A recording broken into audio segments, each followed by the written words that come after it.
Ako po ngayon na nakakuha na ako ng kopya ng warrant of arrest. Pero meron na. ay wala ng bita dahil tayo hindi na po miyembro ng International Criminal Court. Yung pagtutulungan na ginagawa ngayon ng PNP ay pakita. Wala isang salita ang Marcos Jr. Sinungaling ang Marcos Jr. dahil paulit-ulit niyang sinabi, hindi siya magtutulungan sa ICC dahil yan ay magiging paglabag sa ating soberenya. Wala kang isang salita. Paano ka pa mananatili bilang isang presidente? Wala na kaming tiwala sa kahit anong sasabihin mo. Nagsimula naman yung kawalan ng tiwala namin nung hindi ka magpa-hair follicle test. Dahil alam naman namin na hindi talaga magkakaroon ng linaw kung ikaw ay bangag kung hindi ka mag-hair follicle test. At itong nangyari ngayon, hinayaan mong makipagtulungan sa ICC maski wala na silang jurisdiction dahil tayo hindi na miyembro, yan ay patunay na wala kang palabra de honor.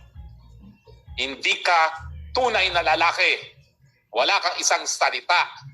Hindi ka hindi naman siya talaga tunay na talaga siya tunay na lalaki si Bangag. Kasi may mga expose ako diyan eh.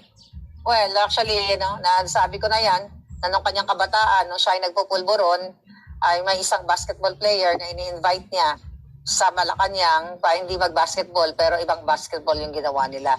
Pero just to lighten up the discussion, dahil alam ko malungkot ang ating mga kababayan at sila ay nag-aalala kay Pangulong Duterte. Ako man ay nag-aalala. Pero mas more on positive ako, spokes and Prof. Ana sa lahat mga tagapakinig.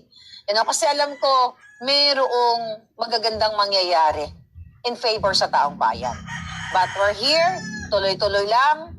Hindi kami matutulog. Mag-aabang kami hanggang saan makarating itong ginagawa na paghihipit ng bangag na gobyernong ito. Oo, at saka natin. Mother Dragon, spokes yung sinasabi mo, nakita ko na rin ang arrest warrant pala, nakita ko rin na may pirma na. Ang ko dito is ganito, hindi lang siya sinungaling. Alam naman natin na we're not anymore a party to the ICC.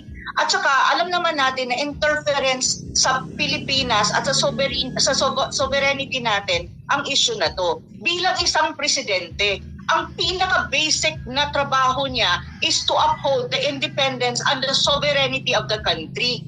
Pero with this, anong ginawa niya? Nilapastangan niya at naging instrumento para lapastanganin ang soberenya ng ating bansa. Anong klaseng presidente siya?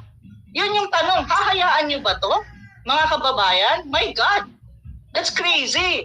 Alam nyo, mga kaibigan, sa ating Facebook page, 100,000 na tayo magkakasama dito. Kung 10% lang, 10,000 ay magpunta na ngayon sa EDSA, mapupuno na ang EDSA ng 10,000 lamang. So ano pang inaantay natin? Maraming salamat po sa pagtangkilik nyo. Maraming salamat na nais nyo marinig ang boses nyo. Pero kinakailangan po natin ngayon warm bodies na ipakita ang ating pagtutol sa paglabag sa ating soberenya. Hindi na po Tatay Digong lang ang pinag-uusapan dito. Mahalaga po na si Tatay Digong ang naging dahilan para mamulat tayo sa katotohanan na ang mga nagpapasasa sa pwesto ay nakipagsabwatan sa mga dayuhan para yurakan ang ating independensya, ang ating demokrasya. At kaya nga po kinakailangan magpumuna po kayo sa EDSA. 100,000 tayo ngayon nagpupulong-pulong dito sa live sa akin pa lang. Hindi ko alam kung magkano, ilan tayo sa inyo, Mahardika, pero 10 okay, right now we have across social media, almost 12,000 live viewers. Oo nga. Okay. Po yan, at so, manawagan pa tayo, spoke at EDSA.